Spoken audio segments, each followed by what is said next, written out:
Okay.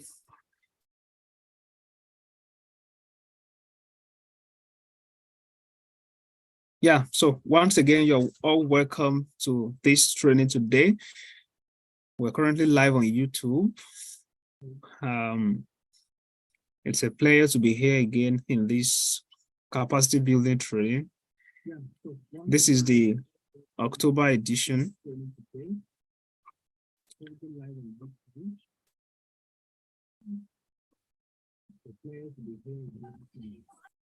Oh, sorry, I think there's an echo.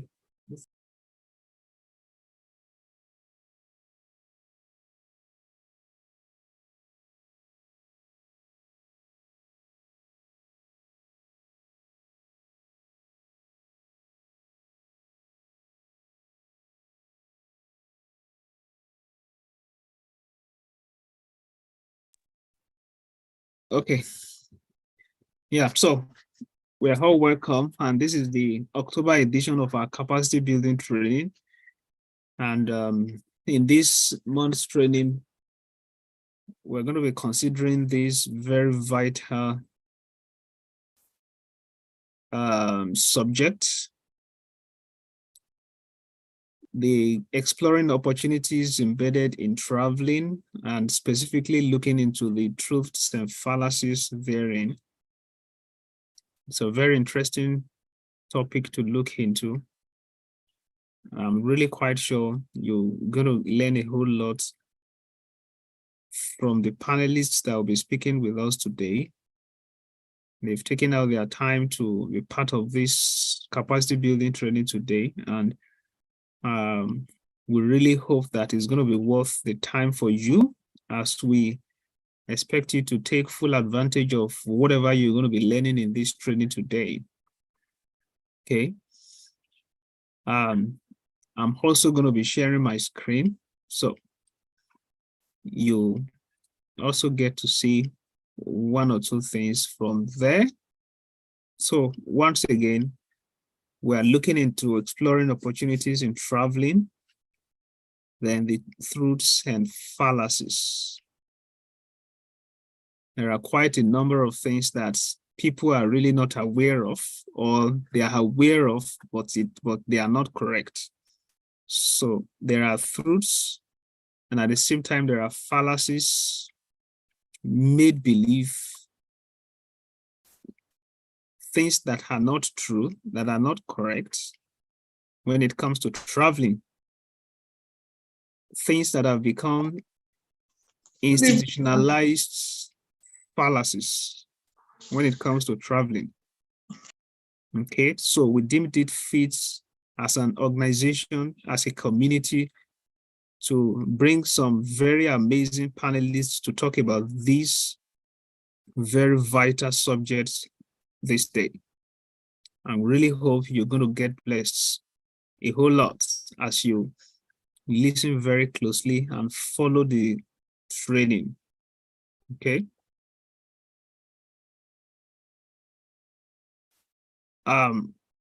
It will interest you to know exactly who we are and what we stand for. Peradventure, this is your first time of attending this capacity building training. This is Bank of Opportunities, and we are a community service-based organization. We help people build capacity as one of the things we do, amongst several other things. And one of the ways in which we do that is holding trainings and events like this, bringing in panelists from different parts of the world to talk about different subjects in different facets of life. And we do all that for free at no costs. On a normal day, if you were to attend a training like this, you would have been paying to attend this kind of training. But even for us to get the attention of these panelists, I can tell you it's no joke. Good evening, Mr. Felix. So even to get the attention of these panelists, I can tell you it's no joke. On their own, they have very busy schedule. I mean, very busy schedule. That's why at times it takes us a long while before we decide to release the flyer for the next training, because we are at the background, we are making a lot of plans, a lot of efforts to get the next panelists to come on board and talk to us. And something really very cooking is happening next month already. So let me just water your appetite a bit. Something very serious is happening next month. We're bringing some other amazing panelists to speak to us and train us again next month. It's going to be amazing. And it's going to be on an aspect where a lot of people are actually a bit confused. And at the same time, they are looking forward to some level of coordinated assistance in that area, which is the area of scholarships. Oh, having seen scholarships flying around, there are different opportunities, different scholarships flying around, but I really don't know how to connect, how to take advantage of these scholarship opportunities. I have no idea. So what do I do? How do I go about it? Now we have the solution for you. We have been able to, if I can share the journey with you, it wasn't a funny journey at all. It wasn't a fun, it's always a whole lot of work on its own to get these panelists to come and talk to us, to come and train us, because they are very busy in their own space. So we're excited that God has helped us. Though we are still working on it, please mute your mic on. Please mute your mic always when you enter. Thank you. So, it gives us gives us great joy to have the next panelist next month coming to talk to us. The practicality on how to actually hold that scholarship offer in your hand. These are people that have the experience. And if you have been in our trainings before, one of the things that decorate our trainings is not just panelists coming to inspire people with their speeches, but coming to walk the community members through a road that is feasible and relatable. Practical things they've been through in life personally, in that specific area where they will be speaking about, that members of the community can easily relate with. So these are people that have the experience. These are people that have the results. These are people that have the achievement when it comes to scholarships and other things. So that's to whet your appetite for next month. Meanwhile, the subject we are here to address today is quite important also. Truths and fallacies about traveling. Very vital. Some people have a dream of traveling for the past 5-10 years, but they have been held back because there are some fallacies that are operational in their minds, and those fallacies about traveling have kept them from achieving that goal, that dream thus far. So I really hope, and as a community, we really hope that you learn a lot and get delivered from some of these fallacies that have become chains. They have become padlocks that have locked up people's desires and aspiration to travel for many years. So we really hope you learn a whole lot.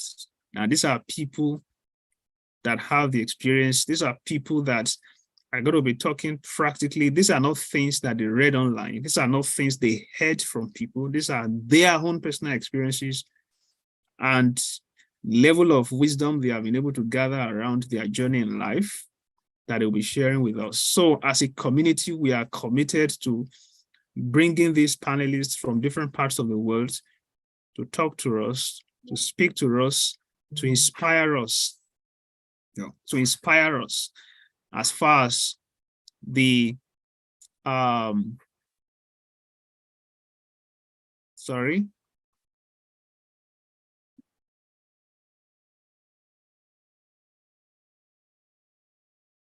Okay.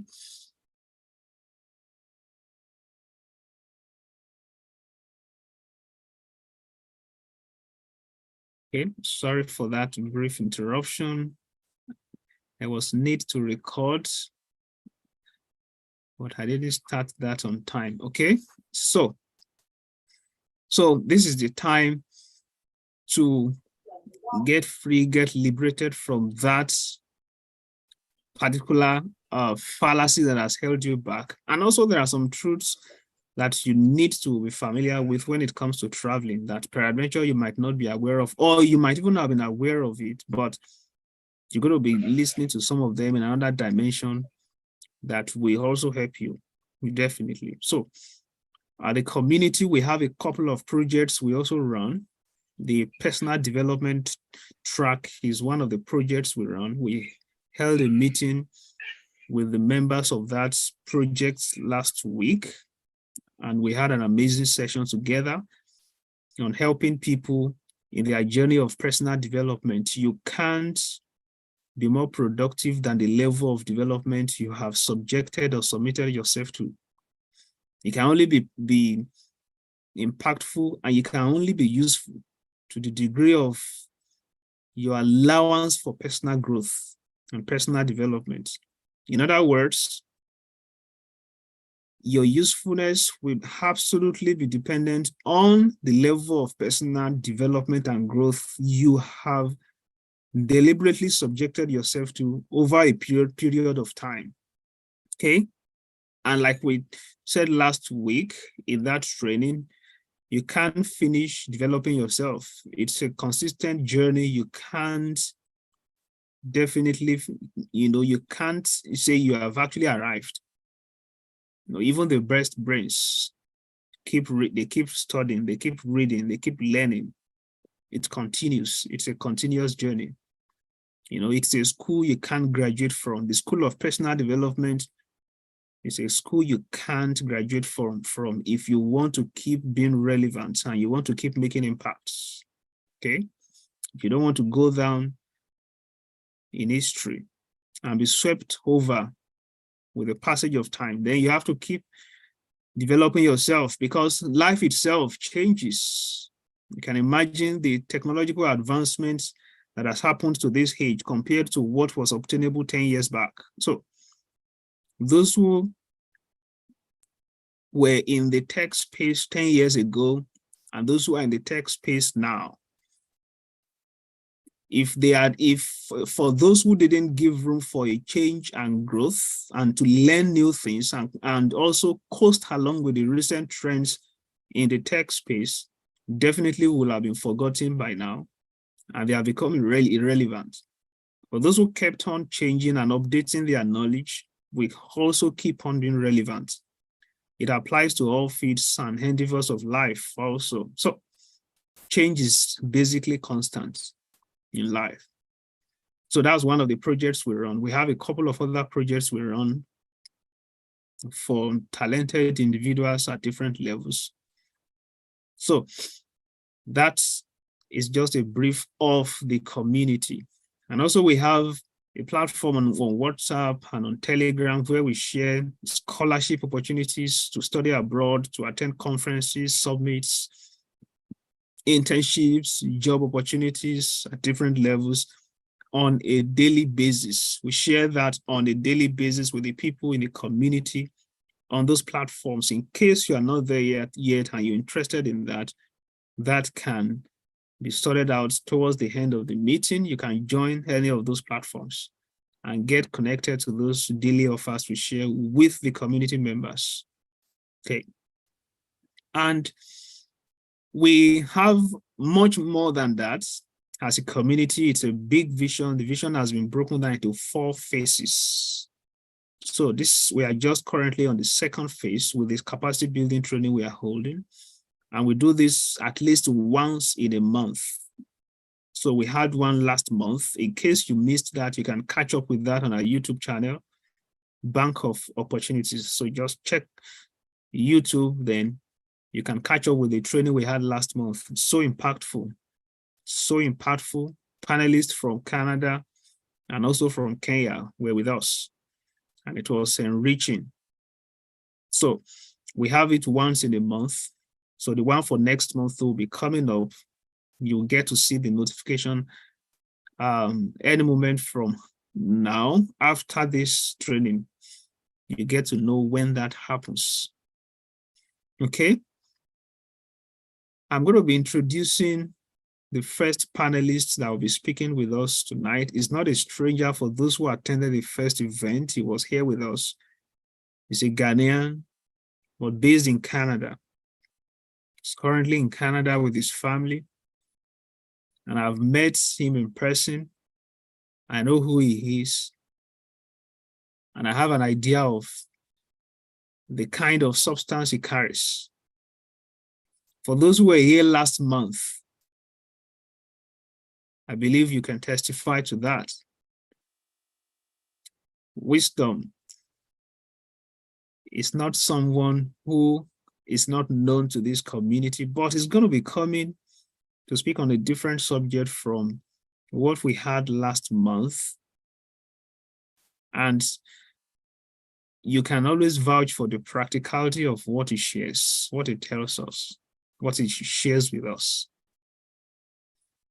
The second panelist is also going to be coming up. Hopefully, he had an emergency appointment, so we hope he gets free on time before the end of this first session, so he could come up to take his own session also. Okay, so we're going to be having Wisdom talk to us first. The time is now. The real deal is here. The essence of being here. And I encourage you to sit back and explore. It's time to explore. We're going to be journeying together. It's going to be a journey. All right? And it's also good to have a pen and also a note, and you can take some notes. Or if you go digital, maybe your iPad is with you or something, or your phone, maybe you have a notepad with you so you can make some notes. That could be a point of reference even after now. And it's important to also say this, that, oh, somebody out there may say, look, I'm not even planning to travel out of my country, so this really doesn't make any difference for me. Who knows? People who have traveled today, I can tell you, Wisdom can also talk about that when it comes up. People who have traveled out of their country today, at least I can tell you, like 45 to 50% of them never thought they could travel 5 or 10 years before they traveled out of their country. They were just doing things back home in their country. Maybe it never crossed their mind, or they never thought it would be that fast. So they didn't take it serious. Not until an opportunity showed up, and then they grabbed the opportunity. Opportunities will not wait for you to get ready. That's the point. So you have to live ready for opportunities. Opportunities will not wait for you. So an opportunity comes up now, and you now say, please, opportunity, hold on for me. Let me quickly go get ready. I'll come back. No, it doesn't work that way. Opportunities will catch up with those who prepare for it. All right?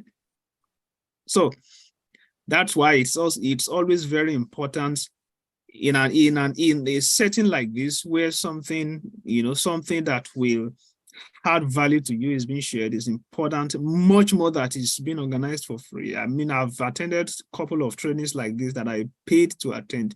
Wisdom also understands that we've done that together before, that we had to pay to attend these kind of events, where, of course, what we got from some of those events were part of what, I mean, they are basically part of what has helped us, till now. So we can practically say that we bought some of those things by paying for them, but you are getting them for free now. So someone out there connected to you may also be in need of what you'll be getting here today. So don't attend for yourself alone. Attend for yourself and for others. As we welcome Wisdom, Maguli Paco, to take his own session. Welcome. Thank you so much, Bankwele, and greetings to you and everyone who are joining already. Uh, it amazes me a whole lot why you always have me in mind when it comes to sharing things on traveling and also opportunities. And I don't take your invite for granted. In fact, I'm really honored for inviting me for the second time. I'm most grateful to you. Yeah, and greetings to everyone who has joined already. A brother just joined in from Dubai, Dennis Wise. Greetings to you. And I think I have few people that are also joining from the link I shared on my WhatsApp status. George, I can see you join, and anyone who also joined from my side. Yeah, so concerning the topic that we will be discussing today, the truth and also the fallacies about traveling opportunities. Initially, when you sent me this topic, I was just thinking about it, either to look it from the angle of truth and fallacies about people exploring opportunities to travel, or truth and fallacies about us as travel consultants or travel agents. So I don't know. I was a bit confused initially, either to take it reasons that people travel in order to explore opportunities. I mean, the truth and fallacies that come along with that, or to look it from the travel agency perspective. So I think I jotted points from both sides. So I'll first take the opportunity one, then secondly, I'll come to certain truth and also fallacies that people have about us as travel agents or travel consultants. So, with the statistics that you announced concerning people that want to travel, about people that want to travel, it's not just about the fact that someone decided he wanted to travel long ago. Personally, I have run my company for 7 years, close to 7 years, and I never had the intention to travel. It's never crossed my mind that I will travel and come and live in Canada with my family. My wife just delivered here 2 weeks ago. It's never crossed my mind because I have helped a whole lot of Ghanaians to travel to Europe, to UK, to Canada, to America and other countries. But why then did I finally decided to even travel? Why? And these are the reasons that we are here to share with you. One, there is no doubt that we travel in order to broaden our horizon or to broaden our network base. I'm taking it on a broader perspective, not necessarily travel to go and study or travel on conference or travel to go and work. But traveling in general will broaden your network base and your horizon as a person. And I am a beneficial to this because I started traveling at the age of 19. I used to visit South Africa for holidays to network with some families and friends there. I used to visit UAE. I used to visit Europe on a few occasions. And all this broadened my network base. As I sit in the comfort of my room, I am even connected to you, Bankole, and it was as a result of a trip that I embarked on in Kigali, and also me meeting you in Ghana. So all this is one of the reasons why it is important for us to travel in order to widen our network base. Because I don't know what your future goals may be. But me as a business person, I travel in order to explore opportunities. I travel in order to network with people. I travel in order to build my space as a business person. Not only that, about you just broaden your horizon. it is also a personal growth and development process.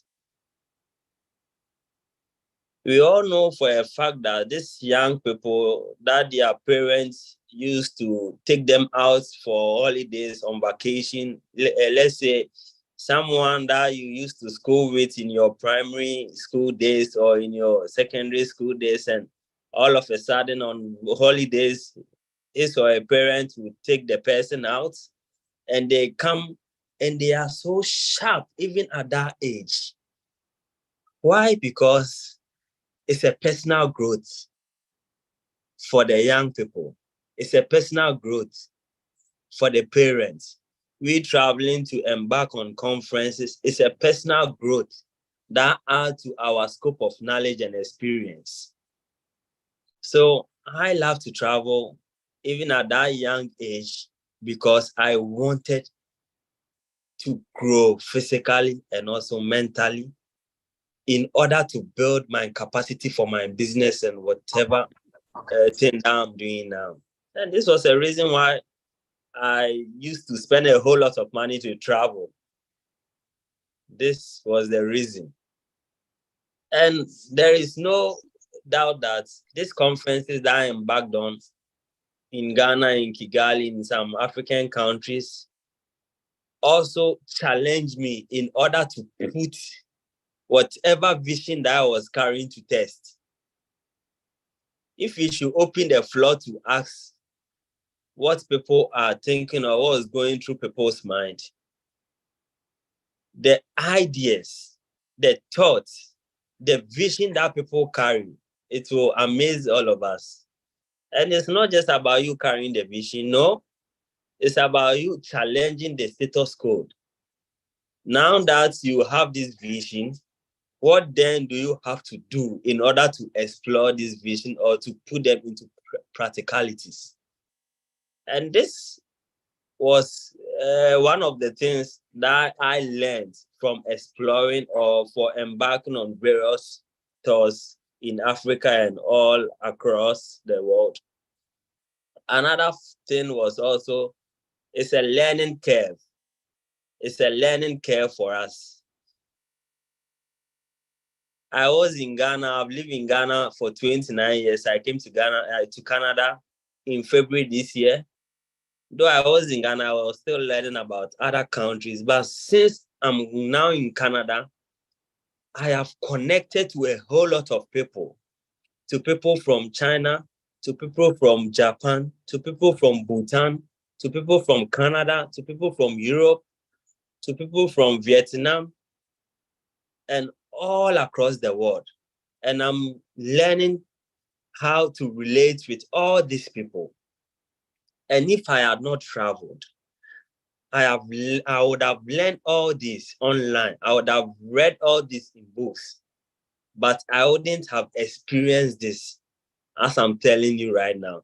Because you come to my class, currently we are, I think, close to 30, and we have about 40 nationalities in that class. Less than 30 people, 40 nationalities.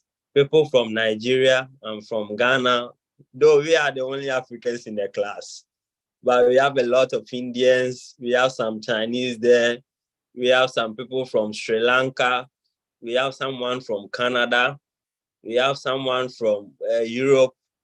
And all this, I'm learning from their cultures, I'm learning from how they behave, I'm learning from how they think, how they do their things. And it's as a result of me traveling and also exploring opportunities. Another truth when you travel is it also creates long-lasting memories. We all know for a fact that we concentrate so much on our work, so much on our business, and we become even burnout. We become stressed out at the end of the week or at the end of some months after. And once we embark on our trips, meaning it will be a time for us to refreshen ourselves and our bodies and also to create long-lasting memories. Sometimes I sit in my room and I begin to think about the experiences that I had when I was traveling all across the world. And I become so glad. I take my phone and I'll be looking at past memories, thinking of a hotel I slept 2 weeks in Dubai, thinking of a place I visited in Netherlands, thinking of other trips that I embarked on, thinking of my holidays here in Canada. I visited Nanaimo, thinking of my ferry trip to Vancouver, thinking of driving all the way to US border, Peace Arc. And it's just so amazing. So at times, I'm not a person who likes to travel a lot, I focus so much on my work, but as a matter of fact, working, you become burnout in some point of time. And it will be the essence for you to refreshing the body and the mind. And my last point about the last truth is also people travel in order to seek for better life. In order to seek for better life. And these are those that travel in order to seek for greener pastures, purposely to go and work, purposely to go and work, purposely to go and work. And I myself, now I'm schooling here and working part-time. But even since my wife delivered few weeks ago, I'm no more working because I had to take care of my family. I'm no more working. And a whole lot of people travel in order to work and come and look for their families back home. And that is also another reason why people travel. And it's good. It's good for you to travel, to seek for greener pastures, to work so hard and come to your home country in order to take care of your family. So this ends the truth why people should explore travel opportunities. And also, when I come to the fallacies aspect about exploring the opportunities, the first one will also be that it's not all rosy. That once you travel, your life will blossom, your life will blow, you will make money. No, that's not the case. I wouldn't just say the good things about us traveling and just because I'm a travel consultant or I do that for money. No, you have to have it in your mind.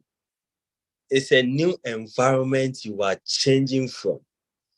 Even just think of the fact that you live in Abuja and you are relocating to Lagos, or you live in Lagos and you are relocating to Port Harcourt or to where? I've forgotten places I know in Abuja, in Nigeria. Yeah. It's not easy. How much more you live in your country, traveling over thousands and hundreds and 10,000s of miles in order to seek for greener pastures. It's a big of work to do. It's a whole lot. So people think just traveling, you seek for greener life, but you also have to have it at the back of your mind. You are leaving your house, you are leaving your family, you are leaving the culture, your culture, you are leaving your network base to come and start all over again. You might be a banker and you can't come and do banking here. You might be a business person in your country and you can't come and do that because you don't know their system here. You have to learn. It will take some time, but most definitely you will get over it in a space. In a space. And that was even the reason why I came here. I didn't bring my family because I wanted to study the system. I wanted to know their renting aspect. I wanted to know how I can combine school and family and also working part-time. So you also have to have that at the back of your mind. It's not all sweet. No, we have some bad and difficult moments that we go through. And another thing, another fallacy is also that people think it's all expensive. Yes, it's expensive to travel. It's expensive to travel. But let's try and do this cost and benefit analysis. Let's say you are in your home country, you are working, getting paid $1,000, you pay your rent, you take care of your family, and all that, and you see the cost involved, and you travel to, let's say, Canada, and you are making like $4,000 to $5,000 a month, and you pay rent of, let's say, 1,000, you pay your expenses, your bills, let's say 1,000, you make your deductions, which is somewhere around 2,000 or $2,005, and you are making 4,005 to 5,000, and you sit in your home country and just send $1,000. You just analyze yourself. So, in as much as it is costly to travel, long-term wise, it's efficient. It is worth it. So people think it's costly. Yes, it's costly, but it will be worth it. Another reason is also people also have the mindset that once they travel, they are escaping their problems from home. People think maybe I run my business back in Ghana, and now the burden is a lot. I know I'm traveling, so I'm escaping these burdens. And sorry to say, even the burden is now more. It's a lot on me. Before my wedding in Ghana early this year, the kind of calls and people that visited my office was a lot, because last year alone, we brought 15 people to Canada. Last year alone, my company, my management, my employees, myself, my board, we brought 15 people to Canada. So imagine in a space of 12 months, you bring in 15 people. These people are referring us to a whole lot of people back home, and they all also want to travel. So the demand was high. I thought that I'm relocating to come and further my master's education in order to escape this trouble. And could you believe me? It's even worse now, because in as much as we brought 15 people to Canada this year, the year has not ended. But on record, I count the people that my company has brought to Canada, and they are about 23 people. Still, some people have undergone their medicals and they have passed. This year, my company has brought 23 people to Canada already. Some still are waiting their medical, some still are waiting their passport request and all that. So the year has not ended. So it's not just about you traveling in order to escape the problem. I'm using that example because I'm talking from the business field. You might also be married or have a children, or you have a child and you want to travel in order to have your sound mind. Oh, but that wouldn't just end the case, no? You just have to settle this matter home before you travel, because you travel and they'll be calling you, your son has done this and your wife is not well and all that. So in as much as you also travel to seek for opportunities, it wouldn't just escape our problems for us, yeah?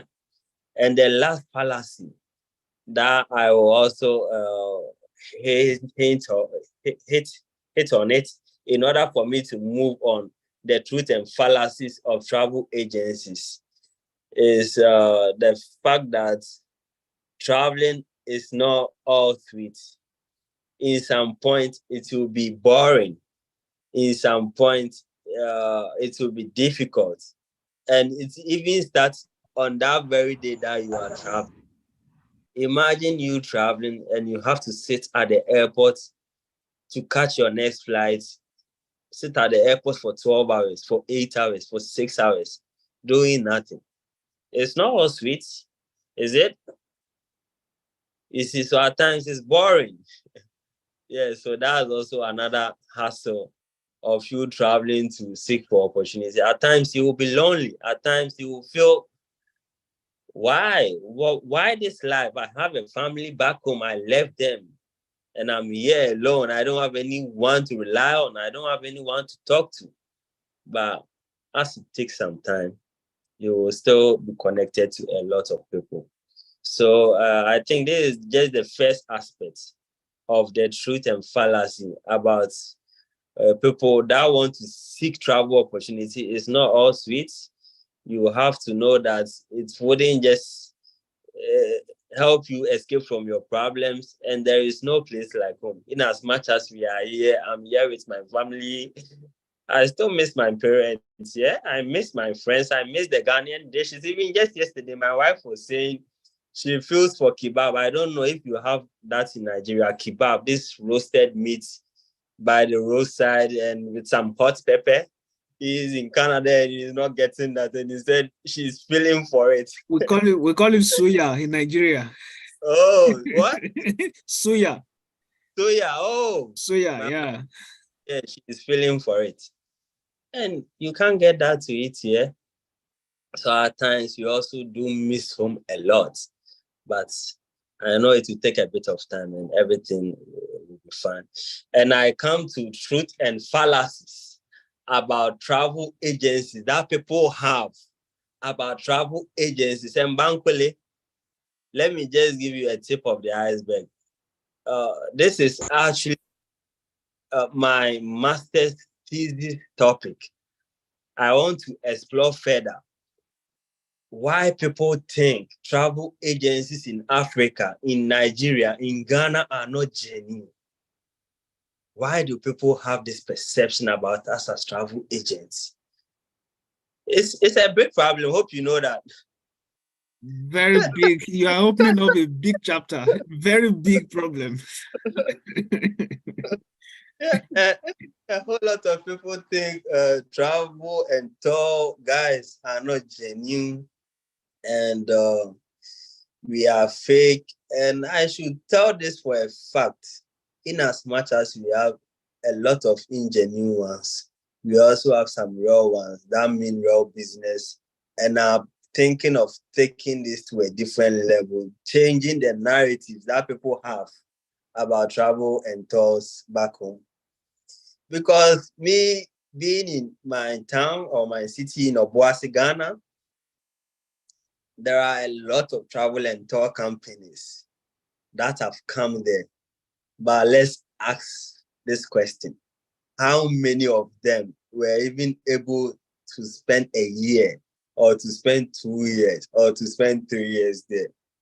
And thanks be to God, my company, Majora Group or Majora Travels and Educational Consult, one aspect of the group, we have sat in the same office for close to 7 years. We celebrated our 6th anniversary in August. We have sat in the same building for close to 7 years. And I don't take this granted. One, I will attribute all to God because had it not been God, I don't know where my company will also have been. I even remember there was a point in time you go to the radio station or the FM stations in order to advertise your business. And they said, oh, travel and tours, you people, you are not real, you are ingenuine people.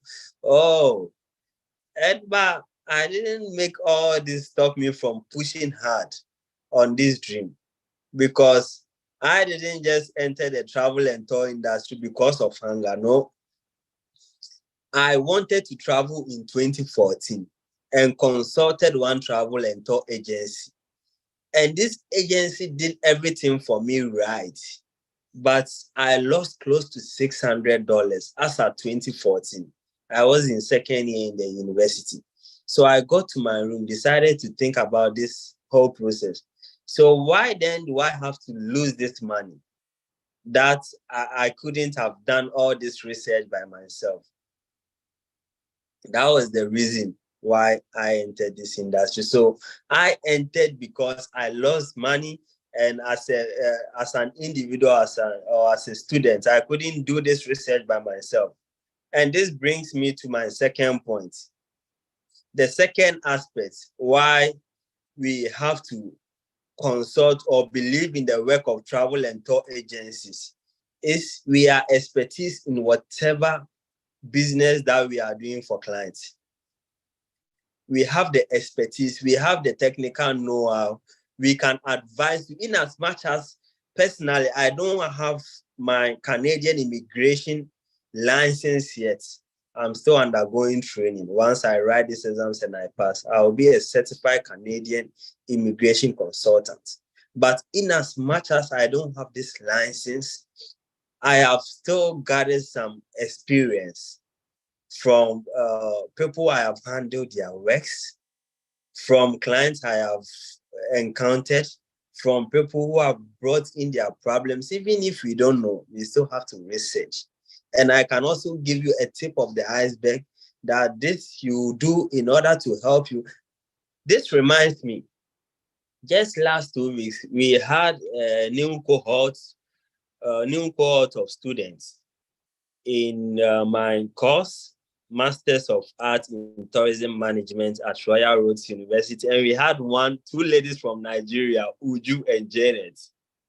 And this lady, she came here as a student with a family and husband. The husband came with a visit visa, and they were thinking of how to change the visit visa for the husband to a work permit. They were thinking of changing the visit visa to a work permit, and they had to do that online. They have done the process, submitted all the necessary documents, and have waited for 2 months, no response from IRCC. And she came into contact with me. It was actually someone who suggested she should come see me because I've done for my wife, and my wife has the work permit. So she came, and I told her, once you sit in your room and you do this online process, it will keep long. But once you go to the border, they have something that they call flagpole. You just go to the border and they can give your husband a work permit that same day. In as much as this lady is also into travel and tour back home, but she has not gathered a lot of experience. But I just gave this lady this advice. She went to the border with the husband and family, and that same day, the husband got the work permit because the husband was saying she wants to go home. She left his business back home and is here with a visit visa, cannot work. And this lady is so grateful to me. Always, every time she sees me in class, and she says, I saved her a lot because the husband was saying she wanted to go home to continue their business. You see, so in as much as travel and tour, we might not attain the immigration certificate or license that they require, but as a matter of fact, the experience we've gathered from dealing with people, we have much experience in whatever thing that we do. And also, another truth is, as travel and tours or as travel consultants, we save a lot of people from stress and also time and also effort that they will waste their time in order to apply school, in order to apply for visa, in order to write statement of purpose, in order to do documentation. Bankole, you don't know the stress that we save people from this, even visa application form. I'm not saying It's our a work. lot. I have people that I have guided, I have given free consultation. I have advised them, but because they couldn't meet our charges, I told them to go do visa by themselves. And some went and they did a visa and it failed. And they now brought it to us and we did it for them. And they had their approvals, and some are even in my schools. See the kind of stress that we save these people. Initially, I told you, bring it to me for me to do for you. You didn't accept it. I gave you free consultation. You didn't and got rejected. See the wasted efforts. You are still coming to pay that money again. So we save people from a lot of time. We know someone is a banker. He doesn't even have time for the family. How much more will he get a chance to sit behind his laptop to even apply school or apply for visa? So that's also another truth. So it's always important to hire an immigration consultant or an expert in the field and give your work to. in order, though he will charge something. Yeah. Another truth is also, since we understand the work so much, we have access to exclusive deals, and we can also customize your trip and your package for you. Yes, I have advised people flying on particular dates, and I have saved them more than $200 on their flight ticket. I have advised people who wanted to come to Canada and book Delta Airline or United Airline. Meanwhile, without you not having a transit visa to US or any visa to US, you can't take any United States airline to Canada. And I saved them from this free advice because the person nearly booked Delta. Meanwhile, he was not having a US visa. So in as much as Bankole or our participants here, you have gotten your visa, either you did the process or you did it by yourself, you consult someone who has expertise in the area of specialty, the person will give you free advice. Even if you will charge a consultation fee, it will be worth it. I have booked flights for people who mistakenly booked Brussels Airline coming to Canada, but did 2 transit in Europe, and that's not allowed. You don't have any Schengen visa, you are coming to Canada, you are going to US, you can't do transit in 2 Schengen states. Let's say Belgium and Netherlands, Belgium and Germany. It's not allowed, though we have some airlines, and the airlines wouldn't get time to explain to you. It's only our work or we as travel and tour consultants who will get the time to explain this stuff to you. I've also had people who were going to UK and also book their flight tickets on KLM or on Brussels Airline. And since UK exited from the Brexit, meaning there is no way you can do transit in the Schengen state to UK. In Africa, it's allowed. In Turkey, it's allowed. To UK, it's allowed. In Qatar Airlines and other Middle East Asian airlines, is allowed. But in Netherlands. So it's always important in order to consult us for exclusive deals. In as much as we might get our commission on your flight ticket, it will be worth it in the long run.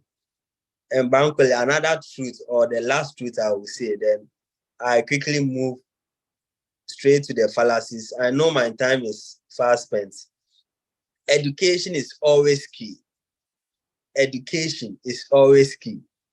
In as much as you have come to me to do your work for you as a travel and tour agent or consultant, you have to get a chance in order to do research by yourself.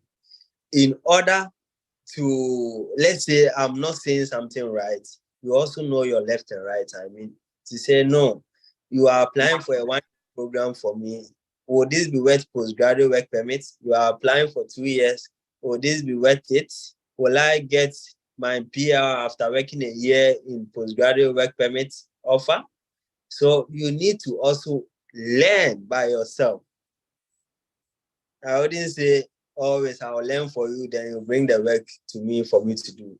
You also have to sit down to read more about immigration process and things that doubt you or things that you feel are above you. You can come to us in order to assist. I have had instances whereby people have applied their schools, and gained admission already, and we have assisted in the visa documentation process, and it has been a success. Yeah. So these are some of the truth about our work as travel and tour agents that people should know and bring their jobs to us. The first fallacy is no travel and tour agent is a consular officer or a visa officer or a clearing officer. Our job is to provide expert advice or knowledge in whatever thing that you are doing. But we don't issue visa. And that's what most people are being denied or being deceived of. They sit in their rooms and someone will come and tell them, I have a genuine visa and it's 100% guaranteed. And people do come to my office, is the visit visa I'm working for them is 100%. I said, no visa is 100% guaranteed. No, I'm not an immigration consultant for Canadian government. Neither am I a visa clearing officer at the Ottawa office. So how then do I say the visa I'm doing for you is 100%? No, I'm only adding an expert's advice and working from the experience I have gathered in order to get you your visa. And Bankole, nobody knows it all. In as much as we are experts and offering advice to you and assisting in your process, doesn't mean the whole idea or all the immigration process is in my head. No, even the best of immigration consultants here still keep on learning because they keep on revising the law, changing the laws. So even if it's time for questions, you ask me something I don't know, I'll take time, revise my notes, then I get back. If I know it, I'll just give you an answer right away. And another thing is, people have the idea, I even mentioned this in the first fallacy, that our work is costly. But I made those analysis already. But one thing that people should also know from our work as travel and tour is, personally, my company, we don't have fixed charges for Canada visa, for UK visa. We don't have that fixed prices, no. Why? Because everyone has its own documentation and also I've done the work to a certain point. Someone has bank statements, have everything that I need in order to apply the visa. Why then do I have to charge that person $4,000 or $5,000? No. You see, so our work as travel and tour consultants, it's quite costly, but we have a flexible payment that people should know. And once you come to our office or you talk to us personally, we can do a bit of changes with regards to our prices. Yeah, so these are the fallacies and also the truth about people traveling to explore the opportunities abroad, and also certain truth and fallacies that people have about us as travel and tour companies or agents or consultants back home. Thanks so much, Bankole, for the opportunity you granted, and thanks to all the participants for joining. I'll leave it to you. Wow, amazing. Thank you very much for that. Thank you very much. Thank you very much. Thank you very much. Someone is already saying great delivery. Yeah, that was a great delivery. Thank you very much. I want to believe you have picked a couple of things from what Wisdom shared with us. Let me also quickly remind us that this is a platform that gives back to the society. This is a community-based, a community service-based organization, and we run an NGO. We do not charge anyone for anything. It's completely free. It's a give back kind of thing to the society. It's an NGO. What we are doing right now is capacity building training, and that's exactly what Wisdom has done. If on a normal day, you had a consultation with Wisdom, all what he has shared with you now, I'm sure he wouldn't share with you for free. You'll pay for it. That's what we call consultation. You are consulting a consultant for some information, some guidance, and then you pay to get it. You pay to get it. I personally also run a consultancy, a travel consultancy firm in Lagos. And at the same time, it's also one of the things I personally do for people. And then you come to me, you pay for my service on a normal day. If I'm going to be supplying this information to you, you pay for it. Okay. But this is something you are getting for free. Absolutely for free. And wisdom said a couple of things. This is a very interesting topic, really. Some people have the mind. Yeah, in fact, personally, I tell people, you want to travel, because people reach out to me at different times. So I want to travel. Can you advise me? I have a family of 4.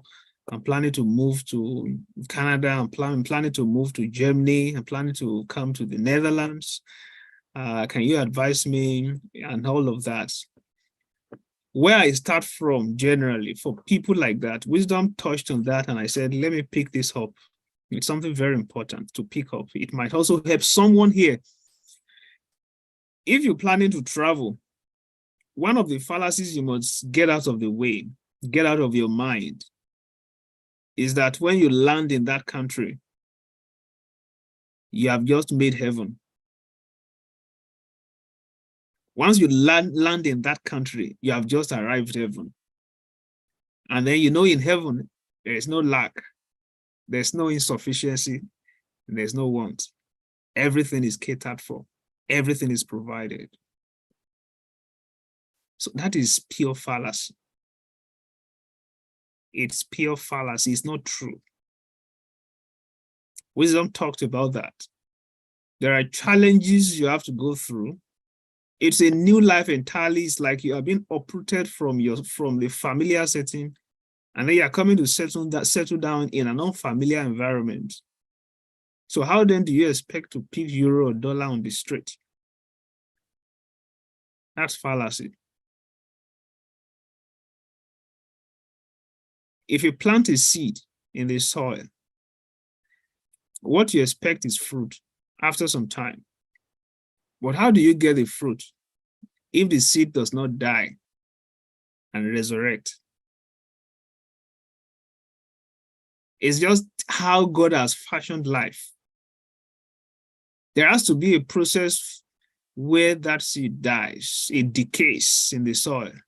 It decays, and it looks as if everything is ending. It's as if nothing is happening. That process of dying and decaying is a process where you are going through stuffs. It's a process where you are paying prices. At the end of it all, germinations will begin after some time, and results will start showing forth. Now, my question to people in that, with that mindset, at times I put it up to them. If you live in Ghana and you're 30 years, and at 31 you moved to the UK. Now, you lived in your country in Ghana for 30 years, but really you couldn't get a good, stable job, and you couldn't make both ends meet. In 30 years, that is in your own country, where you have your family, you have every support system with you, as it were. Now, how do you think in a country you have no idea how it operates? You're moving there for the very first time, and then you expect to just have an easy road like that in the first year when you arrive? An elephant in Africa will not be a leopard in Europe. An elephant in Africa is an elephant in Europe.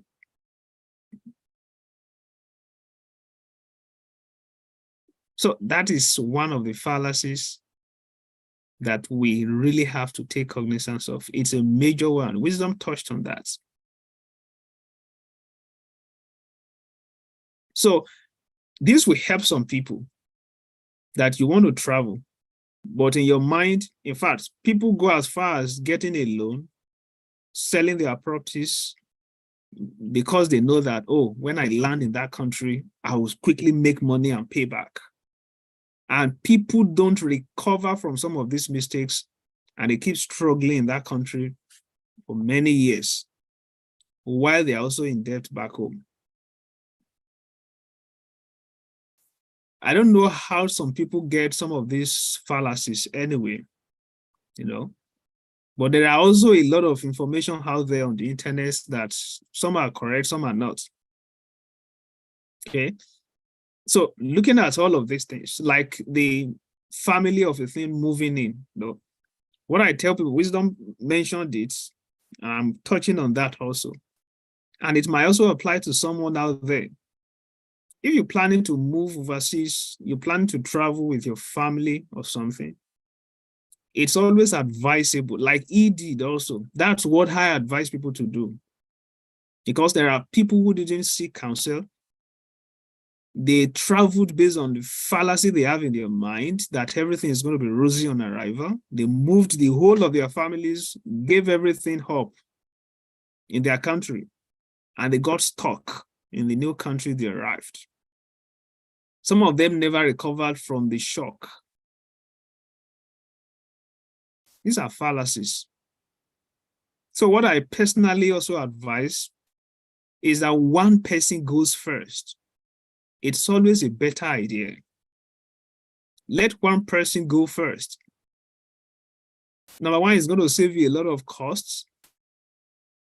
Number two, it will reduce pressure on the other person traveling because it's easier to find your way as peradventure the man moves in first.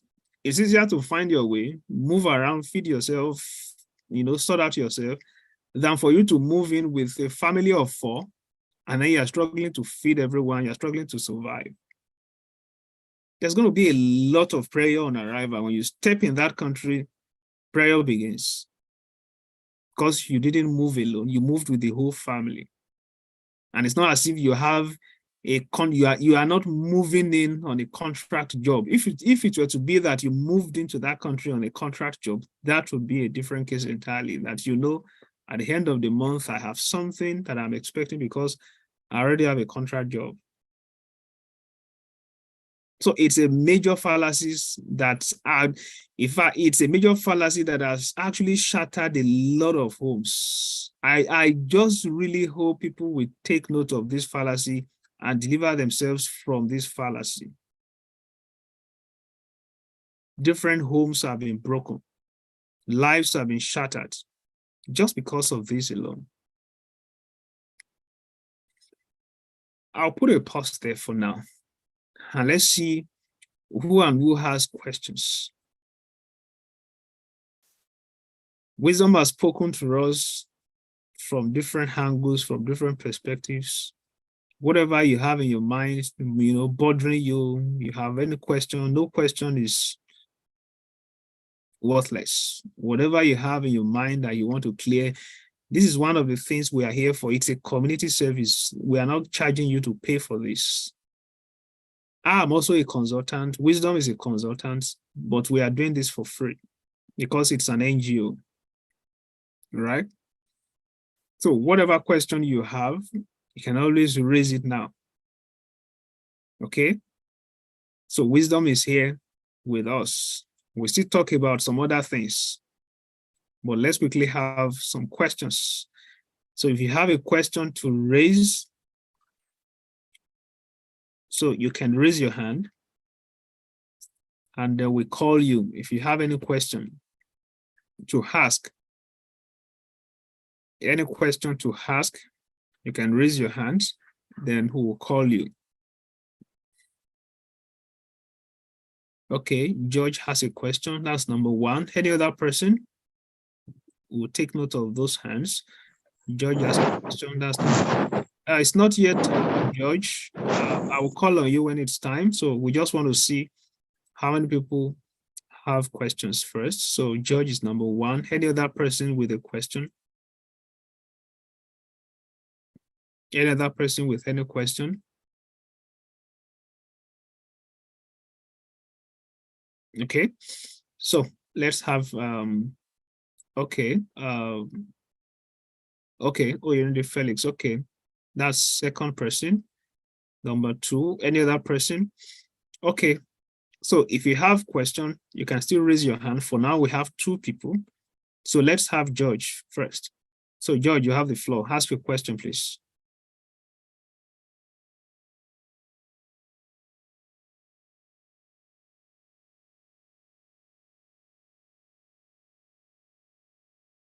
George, you have the floor. Please ask your question.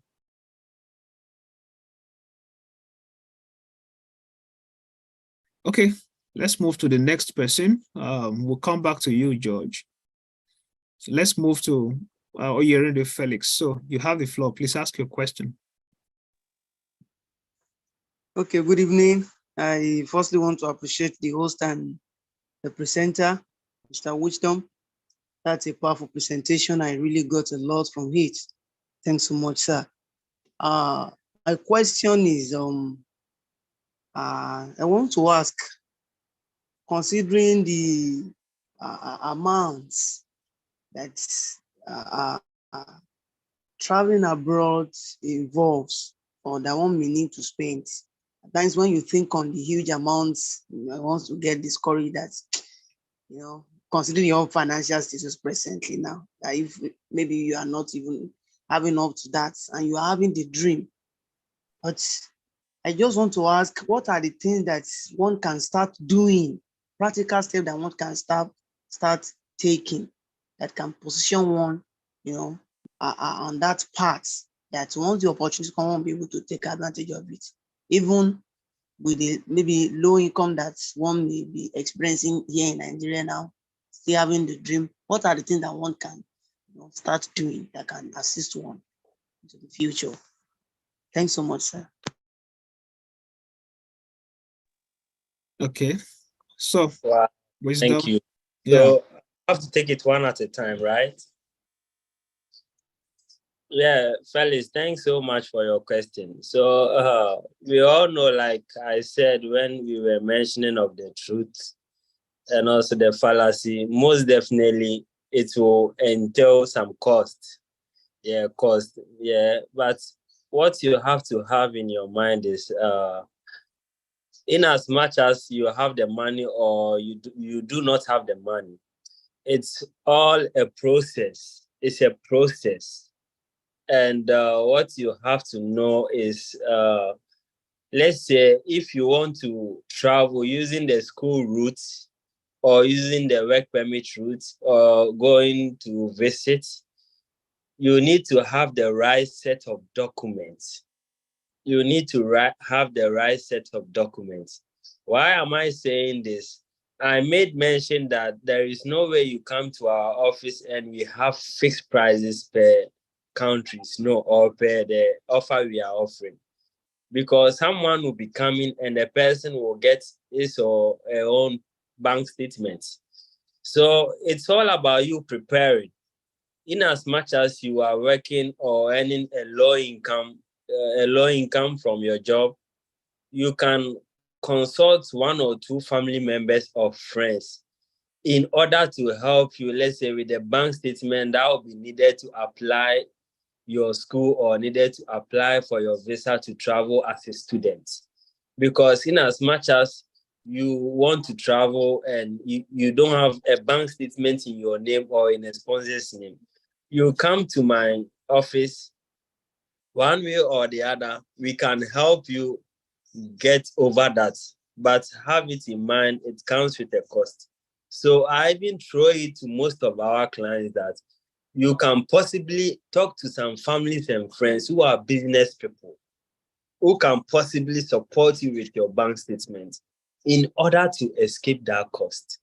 Secondly, there are also instances whereby we help people get a visa and they are able to pay 50% or part payments, and we do documentation. If I say documentation, I mean whatever I'm saying.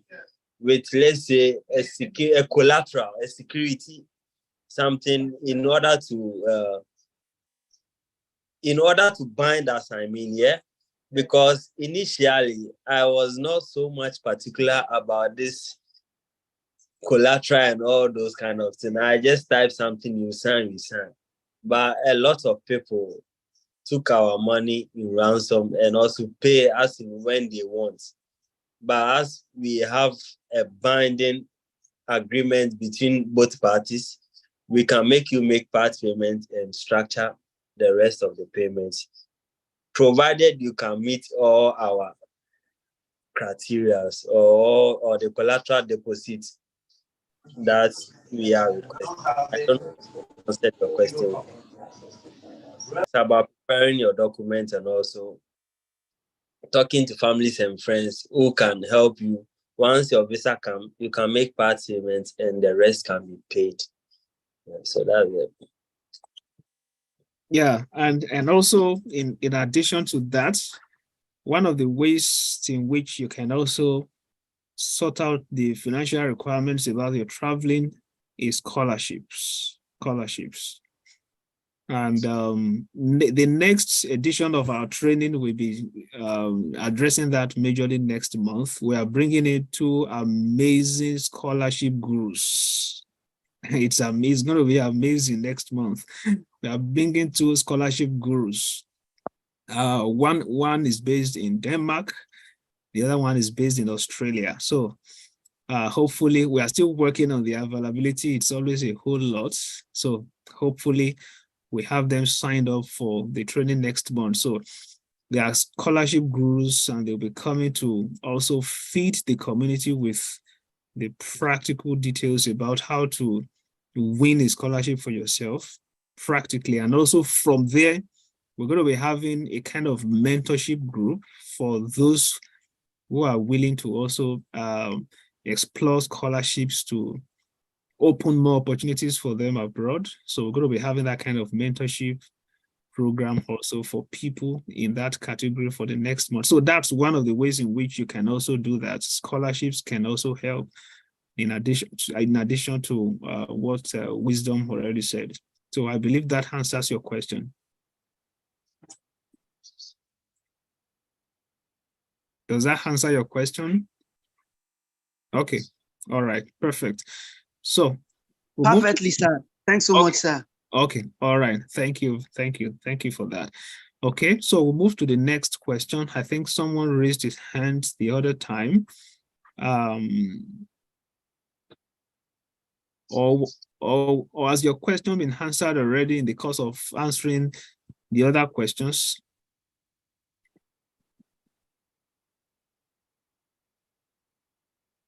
Okay. Does anyone have any other question? Okay. Akonji Michael. Okay. Okay. You can ask your question. You have the floor now. Thank you, sir. Good evening, everyone.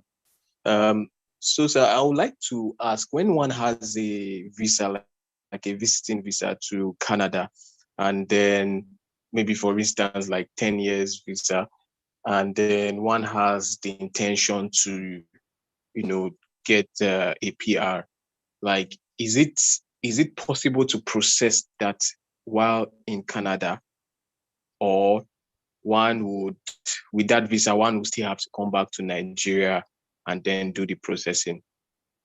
So I'll just like to know, is it possible while in Canada for that period of, because I know like there's a validity period for 6 months or so.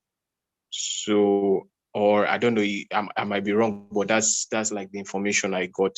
So like while in Canada during that period, is it possible for one to like start that processing and then probably get something else that will make one to stay longer, right, in Canada, maybe school or something, then while one is processing the PR? Okay. All right. Thank you. So let's have Wisdom. Yeah, thanks so much for the question. Yeah, what I will say is you can come here with a visit visa, and lately they do issue as long as 8 years, 9 years visa to tourists. But as a tourist or as a visitor here in Canada, what the law states is that you shouldn't exceed more than 6 months. You shouldn't exceed more than 6 months, but most of the visit visa are multiple entry. So once you enter, the very first day, it doesn't matter when you had your visa. It depends on when first you enter the country. So the very first day you entered here, you can stay here for, let's say, 6 months. and you can move out and also re-enter again. But in order for you to change your status as a visit or as a visitor, meaning one, you can do that once you are here. I don't know which type of visitor visa you got, but if the person came through an invite from a spouse, meaning they can embark on that flag pulling that I was talking about in order to change the visit visa to work permit, to open work permit. Let me be precise. Yeah. Another way is you can also apply it online to change the visit visa to open work permit. But all this process has to be within the first 6 months of your stay here in Canada. I want to tackle that, then I come to the PR one. So once you are able to change your visit visa to work permit, for PR, you need to work full time for a year or two, then you can apply for PR. But we have some work or some occupation. It's quite easier when you apply for PR, they grant it early. Like those who work in the care jobs, those who work in construction companies, nurses, those health professionals, it's quite easier to get PR than, let's say, those I'm not allowed to mention any job though, but like the example I'm making. And concerning another way that you can also change your status from visit visa is also once you enter, you can apply school. You can apply for school. You came here with a visit visa. You just look smart, apply for admission. You have your school and change your status online using your IRCC. It's allowed here in Canada. Once they go through your documents, you have your bank statement from home to support that you are here as a visit, but you have had admission. But all this has to happen within the 6 months. And another instance is people come here and they are able to get job, and the job is willing to change your visit visa to work permit using the LMI certificate. Yeah, so that has also been done. People entered, then they can change your status once you have a work permit. But all is a process. And once you work full time, you can just switch to the PR or whatever thing that you want to move ahead from there. I don't know if I've answered your question well. Or if Bankole also, I have a small top up. Yes. Let me also add to that. There was a particular lady that contacted me sometime last year. Was it last year? No, sometime early this year. So she basically needed our service in our company, and then she was talking to me about the fact that she has an ongoing visitors visa application with Canada. She's still expecting a feedback for quite some months, and she's also planning to apply for a study, either a study or a PR in same Canada, while she's still waiting for a decision on her visitors visa to Canada. So she was, she wanted us to help her and all that. So the bottom line is, and the truth is, it's just about logic. It's logical. If I were to be an immigration officer, if I were to be a consular rather, and I am to access the applicant's application, it's the same way I thought about it, that I would have been thinking also as the consular. Now, you are applying for a visitor's visa to visit our country, right? And there's this picture of Africans, especially maybe Nigerians, but it's general in Africa anyway, that if you apply for a visitor's visa, there is high chance that you won't return to your country after the visa expires. All right, that's established with all embassies in Africa. All embassies have that at the back of their mind. When an African is coming to submit a visitor's visa application to their embassy, they are fully aware that at least like 70–80% would never return to their country. All right. So that is always at the back of their mind when they are assessing your application and when they are also interviewing you for those who do interviews. Okay. Now, you've submitted your visitor's visa application, you're expecting a feedback. And because there's a delay in that, you proceeded to apply to kick off, let's say, PR application. All right. So the IRCC will get a notification, they will get your record that, okay, you're also trying to apply for a PR in their country. Now you have duplicate application ongoing at the same time. You have visitor's visa application, and you have created a profile to start your PR. Now, if you were to be the consular, what would you think about that person, about that visa applicant? It's very simple. Now, I can tell you that the moment IRCC gets a notification of your PR application, in a week or less, you will get a denial letter for your visitor's visa. That's guaranteed. I can tell you that. That's guaranteed. It means in the first place, your visitor's visa application was not genuine. Because there was a delay, you were trying to look for another alternative by submitting an application for PR, which means if you get a visitor's visa, you won't return. It's simple. The logic is just very simple. So I advised the young lady, I said, this is how it's going to be. I'm a consultant. I could have said, okay, pay me. But it's not about money.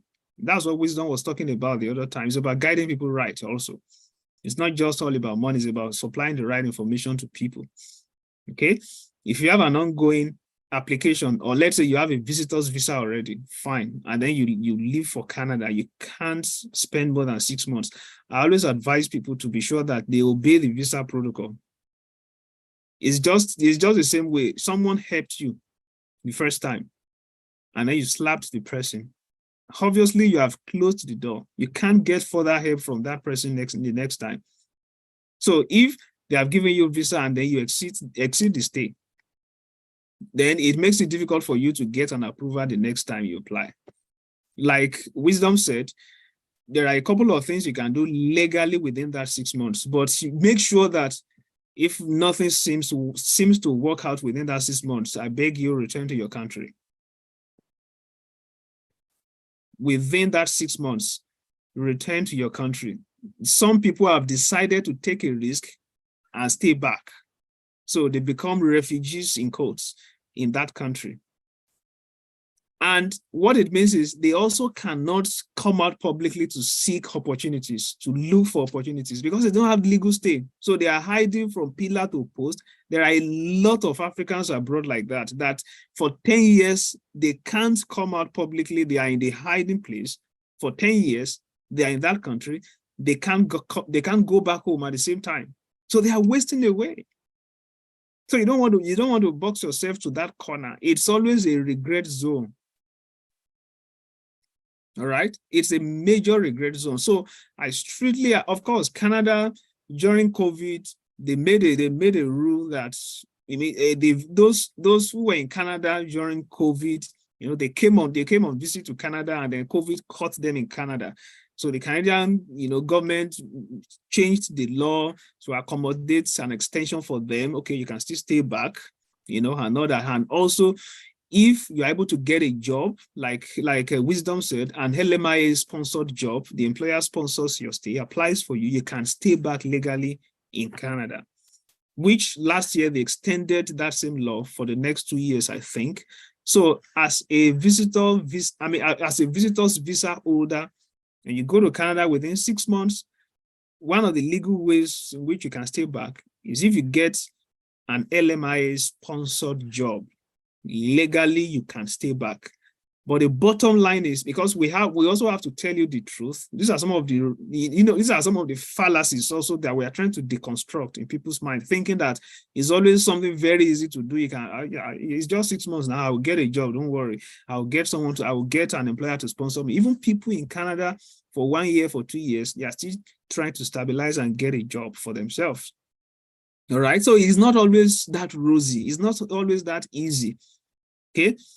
So, these are some of the things you now need to put in mind and be sure that you don't misuse that visa if you have the visa already, So this platform is also trying to help you to provide the right information that, on a normal day, you could have been paying to get, but this is an NGO, like we said, to supply the right information that you can always bank on, So this is also my candid advice to you. If you have your visitor's visa already, it is best to be sure that whatever plan you have, be sure that it's going to work out in 6 months. If nothing seems coming forth, please return.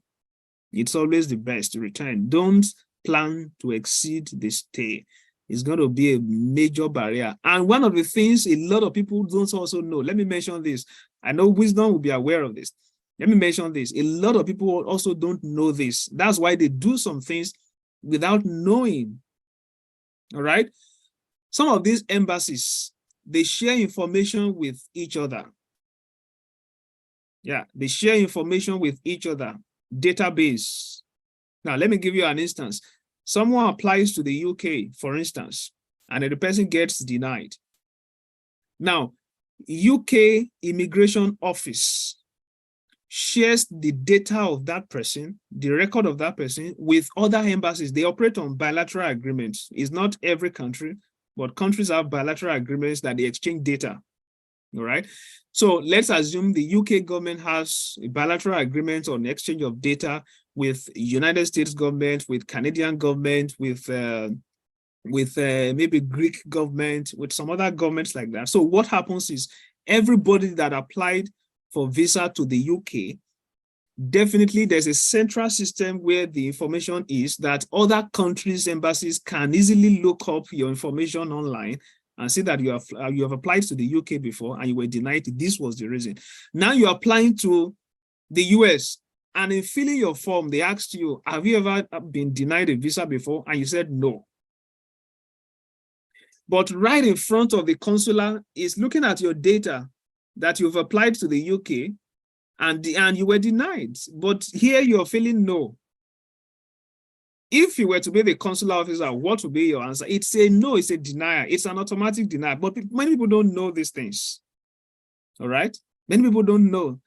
So when you see a lot of denial rates, don't be quick to also judge consular officials. Let's come back and analyze things. Are there fallacies in people's mind? Are there truths that they trampled on? These are some of the things people are not aware of. They don't know. All right?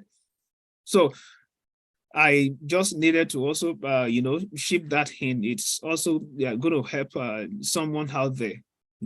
So I really want to believe you've definitely got more than even what you asked for in the question, okay? Which definitely would also help some other people, okay?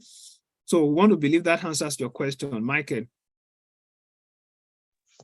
Yes, it does. Thank you very much. Okay, all right, perfect.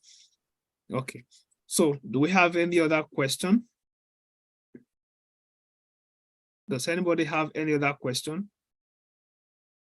Now, I'll mention some fallacies. It's so unfortunate that the other speaker, the other panelists could not come up. Eventually, he was caught up in an emergency meeting, and eventually he couldn't come up. So most likely we'll have him the next time. So we'll also communicate that. We'll let you know about that. But I'll just also mention some fallacies that we also need to take note of, okay?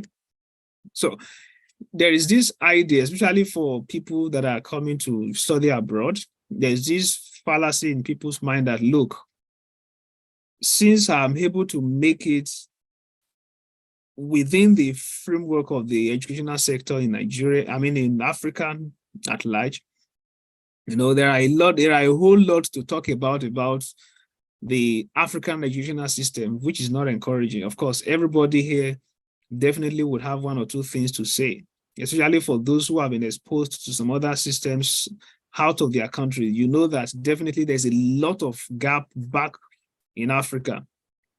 So there's this idea that since I'm able to make it in Nigeria, at least in school, I went through a whole lot. In fact, I went through a whole lot of things, and thank God I was able to graduate. So my belief is that if I travel abroad and go for my master's or another bachelor's or PhD, it's going to be easier. Life is easier abroad. The educational system is also easier abroad. I can tell you that mindset is operating in fallacy. All right? It's operating in fallacy. There's major difference between the educational system in Africa and other developed nations, especially in the Western world. Okay? Most of the things we're exposed to in Africa, these are things that are basically theoretical. In fact, you can begin to relate with what I'm saying right now. We had a lot of people that made distinctions in different courses just because they could memorize, because they could memorize the whole textbook, they could memorize the whole notebook, and then in the exam, they poured out those things the same way they memorized, and then they got their A's, they got their B's, and they moved on. All right? A lot of theories. Now, when you come abroad to study, it's a different story. Don't fall for that fallacy. It's fallacy. It's a different story. All right? The educational system abroad is basically practical, that will place a task on your intelligence. You have to think. And that's why an average bachelor's degree holder abroad is sound in IQ to the level that it doesn't feel necessary to go for a master's, because the IQ is already developed before he could graduate in those 4 or 3 years. His IQ has been developed. He has gone through a series of mental engagements at different points, such that those 4 years are enough struggle for him or her mentally to go and rest for some time. Compared to someone who has a bachelor's degree, 4 years in Africa, what he was basically doing was to memorize and go and pour and get A in the exam. They are two different things. Okay, so when you travel abroad as a student, don't expect the same standard back home in Africa, and don't think I'm traveling abroad is going to be easier. No, it's a different ballgame entirely that will place serious task on your intelligence. You have to think. Now you have to do independent thinking. You have to think independently. A lot of times you can get involved in group assignments. In fact, some people even get involved in some sort of malpractice back home, and then you get away with these things. But when you travel abroad, you want to study and all that, there are a whole lot of things you have to do individually on your own. And this is just the standard that is expected of everyone. Nobody beats, it's just the normal expectation of everyone. So the mindset that, the educational system abroad is very easy, no stress, no nothing. No, it's fallacy. But if you can go through it and graduate, it's not going to leave you the same mentally. Now, if you want to check out what I'm saying, if you know 1 or 2 people that have a foreign degree, they've graduated in the countries they've been to, you can ask them this question: how was it? How was the journey? Was it that smooth? Was it that easy? When you were coming, what you had in mind, was it exactly what you made on ground? They will tell you no. That's why you see someone graduating is very excited, very happy, because it's more or less like a level of victory entirely. But the truth is, it doesn't leave you the same if you can go through it. That's just another side to it. It doesn't leave you the same. Once you can go through it, you become a product on your own. You become a product for the society. All right? It doesn't leave you the same. You know how many first class, second class, degree holders we have back in Africa that you can't engage them in the intellectual discourse. Now, when you travel abroad, you see an 18-year-old boy, a white boy, 18 years, is a bachelor's degree holder. Then the level of his intellectual engagement is so challenging that a master's degree holder is trying to question some things. How is this guy? So there are 2 different systems entirely. All right, there are 2 different systems. So these are some of the fallacies that people need to also, get out of these fallacies. Okay. So another fallacy is that people thinking that study abroad or traveling abroad, as it were, is so expensive that it's not worth it. No. It is an investment that if someone was speaking to me yesterday, in Nigeria from the East, she's planning to, to travel to the Netherlands, and then she's making some inquiries, and then I was advising her. I said, if you can meet this condition, this condition, this condition, and that condition, then you definitely will know that you have made a good investment. Now, when you are making an investment, it's tough, right? It's tough. For instance, you're making a $10,000 investment. When you are sending that money, when you are paying that money, it's like you are giving away a lot of money. It's like you lost that money. It's painful. All right. But for that period, you think something went out. But after some time, when the returns on investment comes, that's when you knew that, oh, the $10,000 I paid then, now I'm getting the benefits. I'm happy I made the investment then. I tell people, see traveling like that. It's always an investment. Don't think you are spending money. You are investing when you're traveling. So it is fallacy when people think they are spending money when they are traveling. You are investing your money. Either you're going for a visit or you are going for a permanent relocation. It makes no difference. As long as you are traveling, you are investing in yourself. You are investing in yourself. Myself and Wisdom met in a conference that we both paid to attend. I wasn't spending money. I was investing. He invested. We paid for a conference where we met. All right. So this idea, in fact, some people, some people just have that, they just have that mentality, that mindset that this thing is really very expensive. I don't think so me. If you see traveling as an investment, it's going to help you a lot, because by the time you arrive, you are not expecting what is vague, what is not realistic, what is not achievable, and you are not expecting quick returns on arrival also, because some people, in fact, that leads us to another fallacy, that when you arrive, things will just, you can easily get a job, you can plan yourself from your country. Don't be deceived.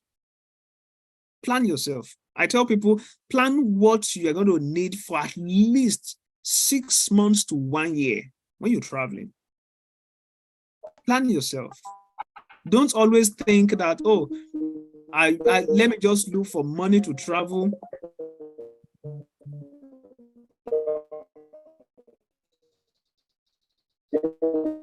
So don't just think that, oh, let me just look for money to travel. So once I travel and I arrive that country, I can immediately start making money. I can get a job and start making money. No, it doesn't work like that. So that people don't eventually come under pressure. Do you know what is happening to international students globally in different countries now? Different countries now. Number one is that exchange rate has become extremely high that it becomes difficult for them to even receive financial support back home, especially from Nigeria, for instance. Exchange rate has become so high that it becomes uneasy to receive financial assistance to cover their living costs and their tuition, and then people are stranded. Even in the first year, they're stranded. So why in the first place did you hurry to travel? I tell people, you don't have to travel tomorrow. It's not as if it is compulsory. No, you can always plan it. Plan it. It's something you can give yourself a space to plan it. So by the time you arrive, you achieve the goal and travel eventually, it's going to be worth the time you invested in planning it. So don't say, oh, I must leave this country tomorrow. What are the plans? What are your plans? When you arrive the country for the first 6 months, what are your plans? Bills are real abroad. And wisdom will testify to this. You know, you can beg people back in Africa. Oh, your landlord can come and say, look, I'm very sorry, I don't have the rent right now. Please give me some time and all that. Oh, you know, you need to pay your electricity bill, and then you can still tip them. At times you can say, oh, please, I'll pay so time and all of that. Those things you can beg. When it comes to a setting that works like this, you beg nobody. Bills are real. You pay your bill.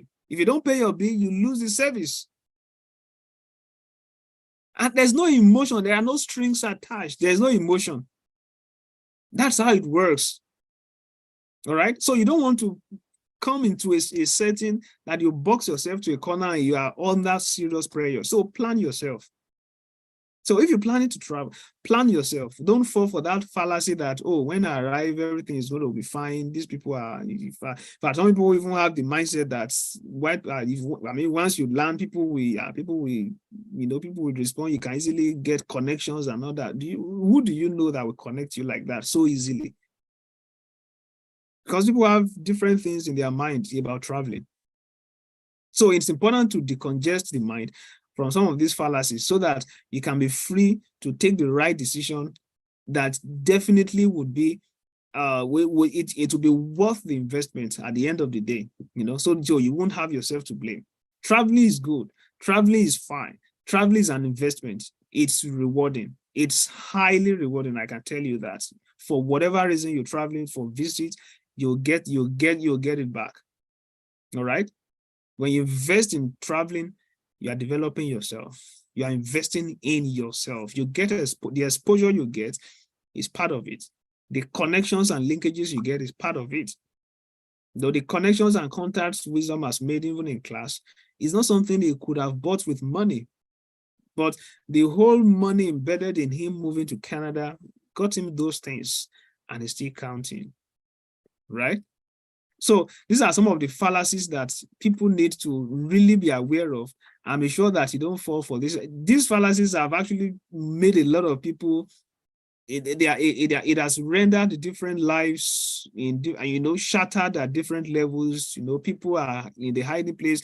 And also another fallacy you need to take note of is that when you travel abroad, you also cannot get a job. In fact, people abroad are just doing menial jobs. They are washing toilets. They are what they are doing is just they are cleaning. They are doing cleaning jobs, whatever. No. That's also fallacy. All right, that's fallacy. There are people that not discountenancing the days of little beginnings, like the Bible says. Definitely, there are times when you arrive, especially if you are a student. That period in your life is not a period to make a whole lot of money or expect to make a lot of money. You are here for study. You settle down. You go through your program. That's an investment period. You are investing in yourself. By the time you are done with your program, you become an asset. You become a potential asset to the workforce by the time you get a job in that country. And once you have a degree in that country, that gives you an advantage over someone coming with a foreign degree, right? Because you have studied in their country, they will recognize their own certificate first. Because you have gone through their process, you are a product of their process. That gives you an advantage. Now, after that, let's now assume you get a job.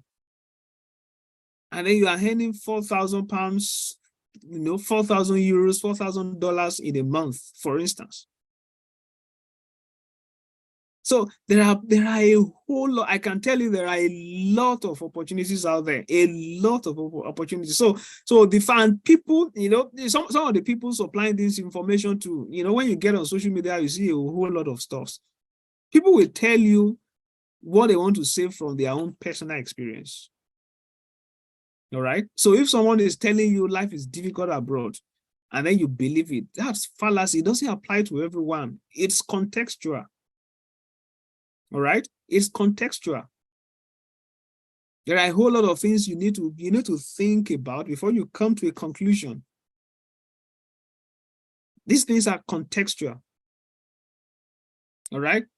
So I know of people that, traveled from Nigeria abroad, settled down to go through their program. And after their program, got a job immediately. And then from the job is traveling all across Europe and earning some good amounts, even as a Black person. So if I also another fallacy is, oh, I'm a Black person, this and that. Is it possible to get good offer and all that? Yes, it is possible. It is very possible. These are things that are real. It is fallacy to believe that everybody abroad does menial job and there are no good jobs for Black people. That's fallacy. All right? That's fallacy. It's not true. Some people who genuinely have the dream, they have the goal to travel, but because of the fear of the unknown from this fallacy, I've heard a whole lot that, as a Black person, you can't get some good offers abroad, only menial jobs and all that. So I don't want to give up what I'm doing because I don't know what I'll meet. The fear of the unknown. These are fallacies. These are fallacies. And most times when you even look at people, when you look at people like that, what are the things you can do as a person, right? That's why I advise people to pick up skills. Soft skills sell. I tell people that every single time. Soft skills sell. Soft skills sell anywhere. What can you do? What can you do? It's not all about your degree. What can you do? What skills do you have? What use of what benefit are you going to be to the society you are moving into? What can you do? No, you are a good fashion designer. You can make different designs and all that. You are a tech person. You have all those technicalities and all of that. What are the things you can do apart from school, apart from your degree? What are the things? What are the skills you have added to yourself? I can tell you those things will sell when you move abroad. Because these are some of the things that these white people pay for if you know what you're doing.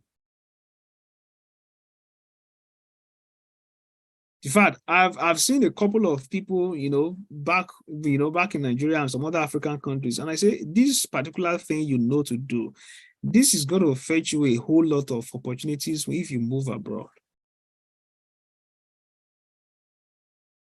But it may look little in the person's hand and eyes. It may look so little. No, it makes no. In fact, it makes no sense. And then the person belittles it. And then until you move to another place and you discover that it is really very much appreciated and is valued. So don't underrate yourself. Don't look down yourself. Learn in fact, in the waiting period, I tell people to, especially students, if you are waiting for a visa to a country, you've applied for visa to a country, that period of waiting, don't just sit back at home and check your mail every single minute, expecting a feedback from the embassy. Go learn a skill. Pick up a skill. Equip yourself while you are waiting. So you are occupying time. All right? While you are waiting for something. By the time the result comes, either positive or negative, you have become a better person. Time was not wasted. You occupied time. So I tell people the waiting period for your visa is not a time to be agitated. It's not a time to be fighting your travel consultant. Oh, has visa been approved? Has it not been approved? Why? What happened? And asking all sorts of questions. We've seen all sorts of things from people. So it's a time to develop yourself. It's a time to work on yourself. It's a time to acquire soft skills. All right. So these are some of the truths and also fallacies that you need to take note of. So the truth is that you can be fully and completely, correctly, excellently employed abroad. That's the truth. And the fallacy is that, oh, there are only menial jobs. That's fallacy. And as we round off, you can always trust the strength of exchange rate. Exchange rate will always be a major strength. I mean, major strength. You can imagine how much is dollar to naira, how much is euro to naira. That's a major strength anytime. Someone who has 100 euros is not the same person. I mean, it's not the same as someone who has, let's say, 10,000 naira. They are not the same. Or let's even say 100,000 naira. It's not the same. That's why I also encourage people to always save in hard currencies, because it can always appreciate. You can't trust some of these African currencies. It's always wisdom to save in hard currency or invest in hard currency. So Forex will definitely be an advantage when you travel. So that's the truth. It's not fallacy. There's no fallacy there. That's the truth. It will always be an advantage. Currently, 1,000 euros is more than 1 million naira. You can imagine that just 1,000 euros is more than 1 million naira. All right? 1,000 pounds is over 1.5, if I'm not mistaken. It's over 1.5 million naira, if I'm not mistaken. That's a whole lot. Okay? So there are truths, there are fallacies. There are a whole lot of them. Maybe we have a second edition of this particular training that we can't even finish talking about them in this just single meeting. All right. There are still a whole lot of them that we have not touched. Also, the second speaker has a whole PowerPoint on some of these things also that he'll be coming to share in another meeting. All right. So we want to appreciate everyone who has made out time to attend this training today. As we begin to prepare to round off, I don't know if anyone has any other question. Don't know if anyone has any other question to ask.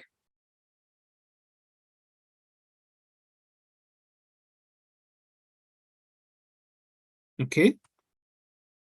Questions and answers, anyone?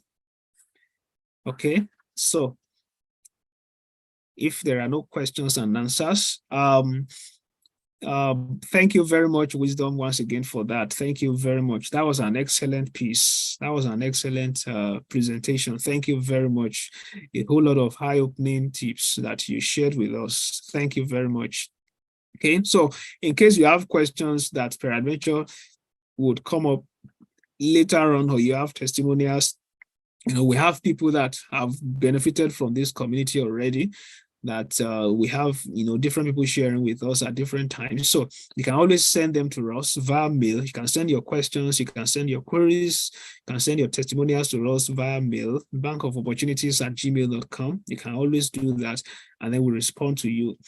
Then the next general event will also be announced. Of course, it's going to be in November. So we've been bringing scholarship gurus to talk to us. We still have a couple of, a whole lot of things that we'll be addressing at different times. So different panelists will be coming to talk about different things, different areas of life, different opportunities that you can talk about, different kind of opportunities that will be, that will be talking about. We'll be bringing some panelists also that will be bringing some international job offers, job opportunities that people can cash in on. We'll be doing that also much later. So a whole lot of disciplines that will be touching, different areas of life that will be touching with this capacity building training. And also in the last training, we had training on personal development and all that, which is also part of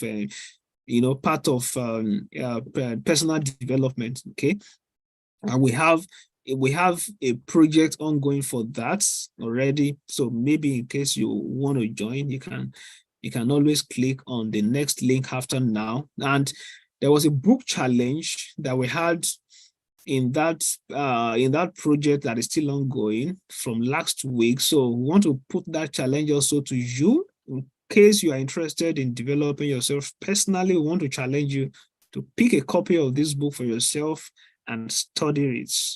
Attitude is everything. All right, you can get your copy wherever, you can also get the soft copy.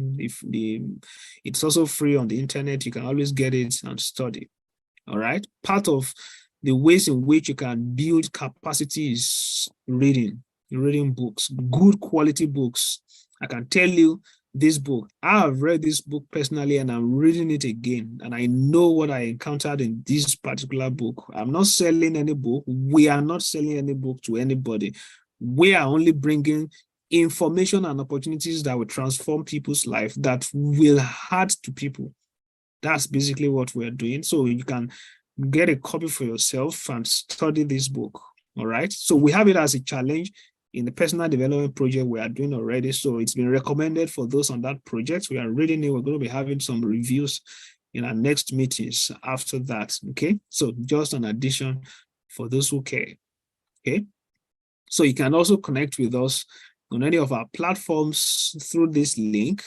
So we have a couple of platforms in which you can connect, and some of our projects are also announced on this link. So you can click and see whatever platform you would want to join, be part of what we are doing also. So much more later, we're going to be bringing some other international organizations on board. Some of the recognized organizations on board too, where is part of our goals and part of our targets also, like UN, like United Nations, like UNICEF, and different other.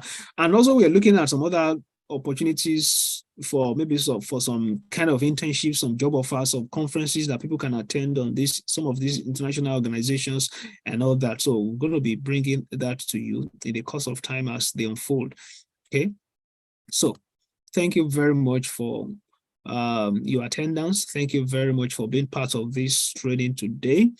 I want to appreciate everyone from Ghana, from Nigeria, from Canada, from maybe I think Uganda, from the UAE, from Dubai, specifically Dubai, from different parts of the world that have been part of this training today. Thank you very much. And we also want to believe that you picked one or two things from this training today. We obviously didn't bore you, so you can always leave a comment for us.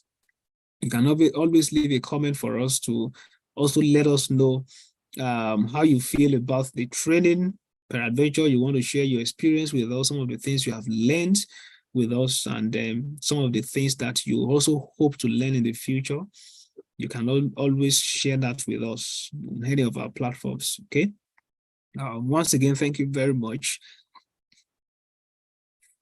And also, thank you, Wisdom. We want to thank you especially, Wisdom. Can we all say thank you to Wisdom for making out time? I know he's very busy, and his wife gave birth, was it last week or 2 weeks ago? And I saw his post too. I chatted him up. Wisdom, can you come on video? So I also saw him. His wife gave birth, like I think last week or 2 weeks ago, on the same day that he said he also got some feedbacks from some of the applications he did for some of his clients, and it was really, really awesome. That was not coincidence. When you are a good person, definitely good things will also locate you. So we also use this medium to congratulate you on the occasion of your new arrival. That was awesome. And we really pray that God upholds you and strengthens you more.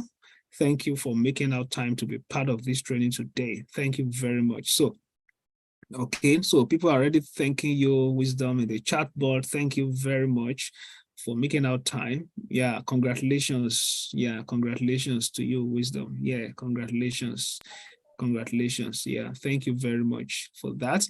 So let's make it out again the next time for our training next month. So let's watch out on our pages, on Instagram, on Facebook, on Twitter, and also on our YouTube channel. So You can always look us up on those platforms. And for those who want to connect with us also on WhatsApp and Telegram for daily updates, we share daily updates with people in the community about scholarships at different levels on a daily basis on WhatsApp and also on our Telegram page. So you may want to join to be part of that so you get those daily updates. Okay.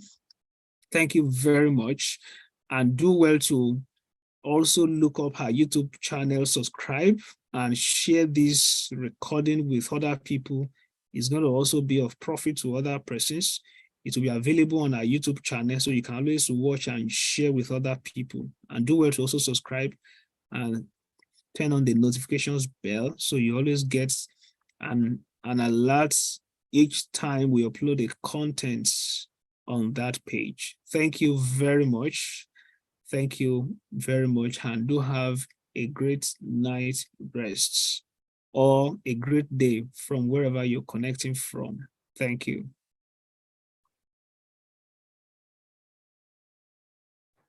Thanks so much, sir. Really appreciate you, sir. Thank you. Thank you very much. Thank you for making it a date. Thank you.